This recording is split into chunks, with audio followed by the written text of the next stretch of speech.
പാലയിലെ ഒരു കർഷകയെ നമുക്ക് പരിചയപ്പെടാം. 72ാമത്തെ വയസ്സിലും കൃഷിയിൽ വ്യാപൃതയാണ് മെഴ്സി ചാക്കോ എന്ന ഈ കർഷക.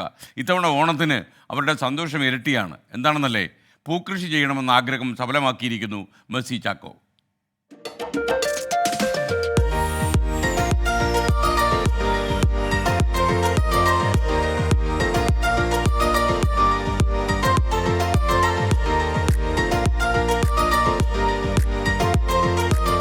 തമിഴ്നാടോ കർണാടകയോ ഒന്നുമല്ല, നമ്മുടെ പാലായിലാണ് ഈ ചെണ്ടുമല്ലിപ്പൂക്കൾ വിരിഞ്ഞു നിൽക്കുന്നത്.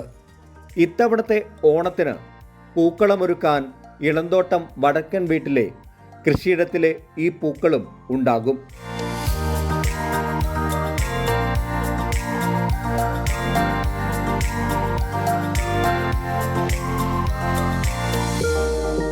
മേഴ്സി ചാക്കോ എന്ന കർഷകയ്ക്ക് പൂക്കൃഷി എന്നത് വലിയ സ്വപ്നമായിരുന്നു.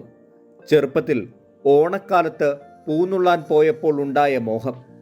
അല്പം താമസിച്ചുവെങ്കിലും 1/2 ഏക്കറോളം ഭൂമിയിൽ പൂപ്പാടം തീർക്കാൻ ഈ കർഷകയ്ക്ക് സാധിച്ചു.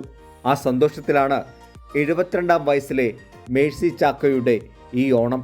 പൂക്കളോട് എനിക്ക് നേരത്തെ തന്നെ ഇഷ്ടമുള്ളതാണ്. കാരണം അപ്പം ഇത് വെന്തിപ്പൂ നമ്മളല്ലേലും നേരത്തെ തന്നെ മിറ്റത്തോടെയൊക്കെ വെക്കുന്നതാണല്ലോ. അപ്പം ഇതൊരു തോട്ടമായിട്ട് ചെയ്യുവാണെങ്കിൽ എന്ന് വിചാരിച്ചു. തിരുവാതിര ഞാറ്റുവേല ദിവസമാണ് 2000-ഓളം ചെണ്ടുമല്ലി തൈകൾ പരീക്ഷണാടിസ്ഥാനത്തിൽ നട്ടത്. ചിങ്ങം 1-ന് തന്നെ എല്ലാ ചെടിയിലും പൂക്കൾ വിരിഞ്ഞു തുടങ്ങി. ഒരു തവണ ഇതിനോടകം വിളവെടുപ്പും നടന്നു. മകൻ നിതിനും മരുമകൾ റെജിമോളും എല്ലാ പിന്തുണയും നൽകി ഒപ്പമുണ്ട്. കൃഷി കാര്യങ്ങളിലെ പുതിയ ട്രെൻഡ് എന്താണ് എന്നൊക്കെ അങ്ങനെ വളരെ ശ്രദ്ധിക്കുകയും ഓരോ കൃഷി രീതികൾ എന്താണെന്ന് മനസ്സിലാക്കുകയും ഞങ്ങൾ ചർച്ച ചെയ്യുകയൊക്കെ ചെയ്യാറുണ്ട്. അപ്പോൾ അതിൻ്റെ ഭാഗമായിട്ട് മമ്മി പറഞ്ഞു, എന്നാൽ പിന്നെ എന്തുകൊണ്ട് നമുക്ക് ഈ ഓണക്കാലത്ത് ഇങ്ങനെ പൂവിൻ്റെ ഒരു കാര്യം ചെയ്തുകൂടാ എന്ന് പറഞ്ഞു. അങ്ങനെയാണ് നമ്മൾ പൂക്കൃഷിയിലേക്ക് വന്നത്.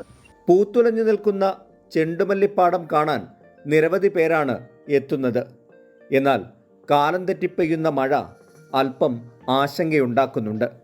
എന്തായാലും ഇനി എല്ലാ വർഷവും പൂക്കൃഷി കൂടി പരീക്ഷിക്കാൻ തീരുമാനിച്ചിട്ടുണ്ട് ഈ കർഷക. നമ്മുടെ നാട്ടിലും ഈ പൂക്കളൊക്കെ വിരിയുമെന്ന് മലയാളികൾ തെളിയിച്ചതുപോലെ ഈ പ്രായത്തിലും കൃഷി സാധ്യമാണെന്ന് തെളിയിക്കുകയാണ് മേഴ്സി ചാക്കോ എന്ന ഈ കർഷക. കോട്ടയത്ത് നിന്ന് അരുൺ നീണ്ടൂരിനൊപ്പം ടോബി ജോൺസൺ, 24.